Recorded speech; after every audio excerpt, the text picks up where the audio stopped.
Mention touring, you think BMW, you think RT, and it's like that because the designation RT has been around for years.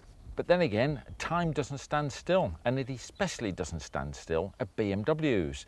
And that certainly applies to this because this is their brand new RT, the R1150RT. The first thing you notice are the looks. It's got a new redesigned fairing, it's sleeker, it's lower, it's, dare I say it, a sportier look, and this gives a hint of things to come. It's a tourer, but not a borer. You sit up, you sit relaxed, you sit in comfort. You get things like this, their height adjustable screen. Now you might think you've seen this on Yamahas, but to be fair to BMW, they had it first. There we go. Same principle, cranked well up for if the weather's really bad, down if you're touring in hot weather and you want a bit of fresh air blast, and it really does work very, very well, very smooth as well. You've also got in here a nice classically styled dashboard, very analog speedo there and a rev counter on the right. I'd like bigger digits around there, but that's probably my age, the old eyesight's going a little bit.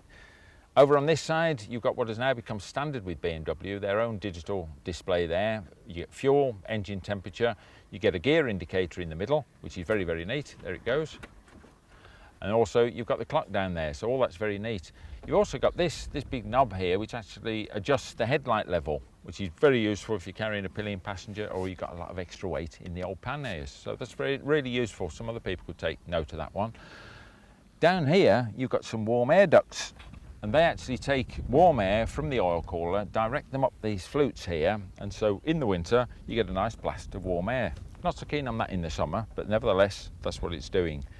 What else have we got? Up here you've got fog lights, so not only have you got a brand new headlight assembly up the front, you've got fog lights that you switch on either side of the headlight. Makes a very nice display up the front there, and certainly gives a hell of a lot of illumination. No one's going to miss you with those on. Down here you've got some very nice mirrors. Now I like these. At first, if you're used to mirrors being up above the bars, they can seem a bit odd. You've got to get used to where they are. But what you do see in them is the tips of the rear panniers, and that's useful if you're filtering between traffic, which we all do. It's nice to see in the mirror what sort of gap you've got left. Saves you leaving your panniers behind. Now, no BMW test ever passes without someone making comment about their switchgear. And the thing is, it's very odd if you're used to an ordinary Japanese bike, or in fact any other bike, because BMW choose to be completely different. If you're going right, you press this paddle here. If you're going left, you press this paddle here. But to cancel either of them, you have to press that one in the middle. If you press the one on the other side, that's the horn, and so you don't want to do that. But it does take some tuning into, brain-wise. Equally, the starter button, that's on the top, and you almost need a disjointed thumb to hit the old starter button. As I say, you do get used to it, but it's a little bit odd. And considering the cars they make, they don't put a left and right indicator stalk on the steering column, do they? So I don't really know why they persevere with this. Anyway, you'll also notice over on this side, volume. So what's that for? That's for the radio, of course, because it's got a radio cassette, this one has. That's an option, costs you 538 quid, and that's buried in this little cubby hole down there. Radio cassette, there's the volume, tuning, and press to mute. All very neat. But just because it's got a few mod cons, it doesn't mean it's boring. Far from it.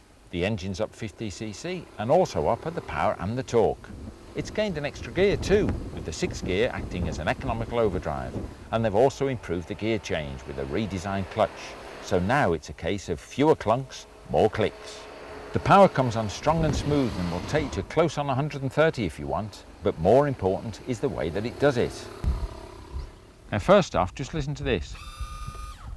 Hear that?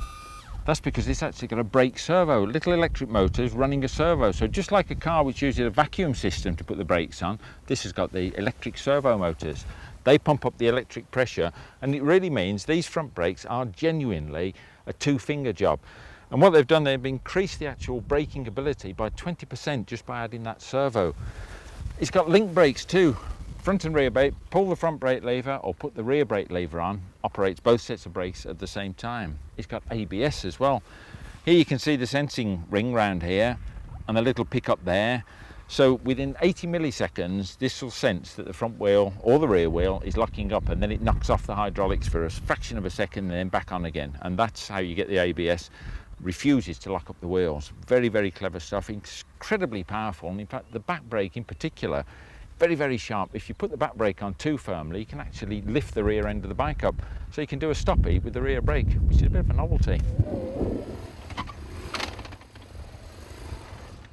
Altogether then, the R1150RT is a pretty impressive high-tech piece of kit, and it's a worthy successor to a long line of RTs. It comes in red, blue, silver and aqua metallic, and will set you back £9,545 on the road, and that includes the panniers. That's £350 cheaper than an FJR 13, and that's without its panniers.